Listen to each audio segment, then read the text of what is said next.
Cameron Crowe is responsible for some of the most memorable moments in cinema these past 40 years or so. Phoebe Cates and Judge Reinhold at the pool in Fast Times at Ridgemont High, Jerry Maguire and Rod Tidwell screaming, "Show me the money!"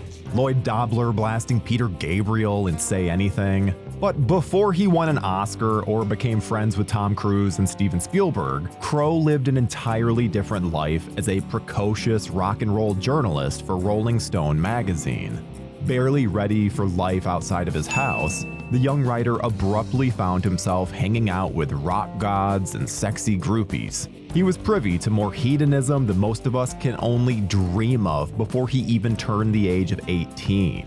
Naturally, that sounds like fodder for a compelling movie, and while he plotted a film based on his younger years for quite a long time, Crowe didn't get to realize it until Almost Famous, his love letter to music, family, and the early 70s.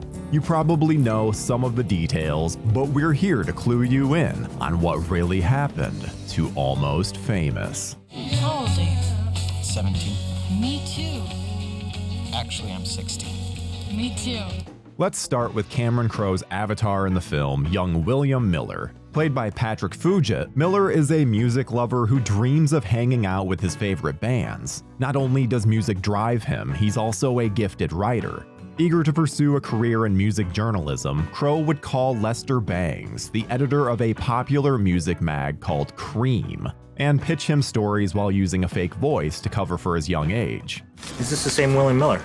Yes, it is. Bangs eventually became Crowe's mentor, as evidenced in the film, and by all accounts, Philip Seymour Hoffman's performance captured the spirit of Bangs almost precisely. Before we continue with our video, here's a reminder to click the Store tab on any of our Joe Blow channels and browse our collection of the latest and freshest designs in our merch store. Go get you some. In a sad bit of irony, both eventually died because of a drug overdose.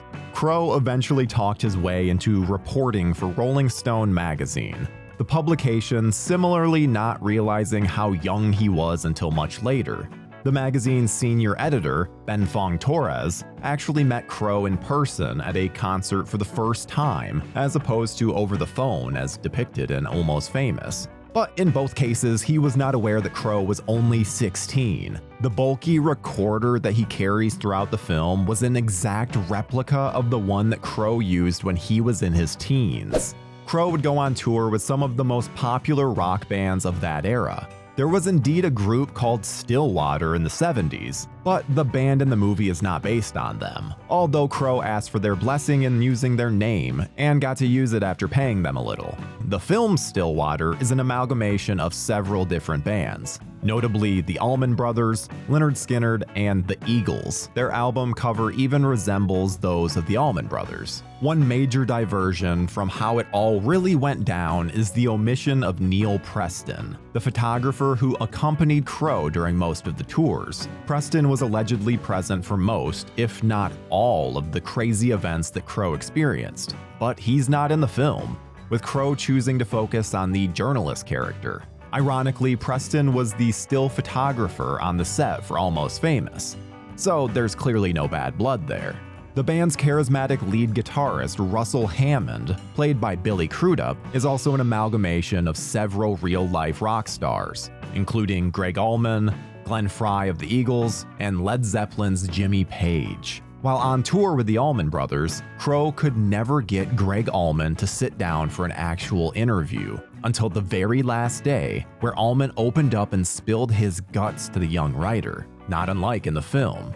Allman would sometimes accuse Crowe of being a narc or a fed, frequently coming in and out of paranoid episodes, and at one point confiscated Crowe's tapes for a while before giving them back. Allman also would not confirm Crowe's reporting for Rolling Stone's fact checkers, just as Russell does towards the end of the film, before changing his mind.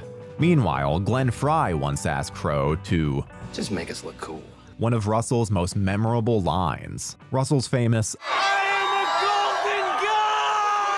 line was inspired by a moment when Zeppelin's lead singer Robert Plant shouted the same thing, though not before attempting to dive into a pool. The line might have made even more sense had the original actor to play Russell, Brad Pitt, ended up portraying the character, but unfortunately he dropped out.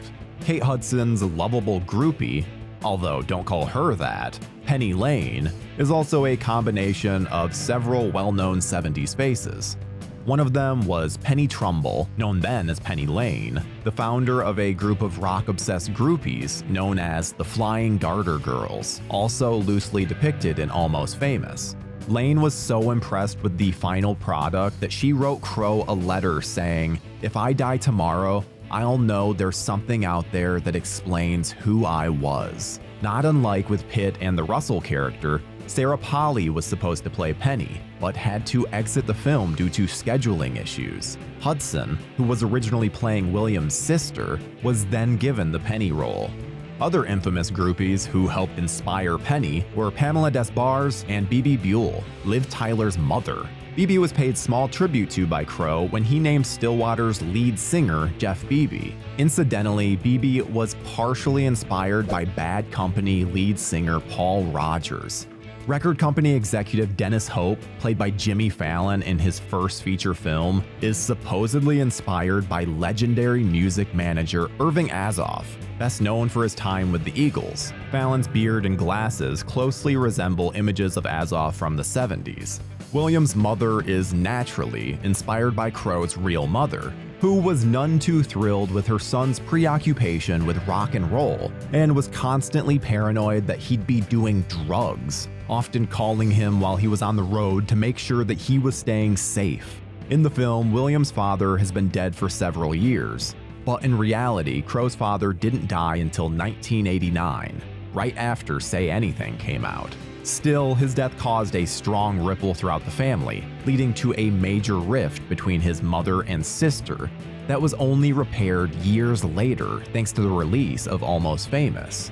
One of the film's most memorable scenes takes place during a turbulent plane ride, when the weather gets so bad that it seems like for a moment that the plane is going to crash. The characters start confessing very private things to each other, especially infidelities with each other's spouses. Legend has it that this was inspired by a similar event that happened to rocker Alice Cooper and his band, where supposedly imminent doom caused the passengers of the plane to start revealing deep, dark secrets to one another, before the pilot abruptly announced everything was going to be alright. Another scene inspired by a real event is the one when Russell is accidentally electrocuted on stage. That really happened to Ace Frehley of Kiss fame, who got shocked by 10,000 volts at a concert in 1976. Ace was able to finish the show after an understandable delay. While Crudup didn't actually electrocute himself for his art, he and the rest of the actors playing Stillwater reportedly practiced playing music after every shooting day, sometimes for up to 4 to 5 hours, in order to believably resemble an actual rock and roll band.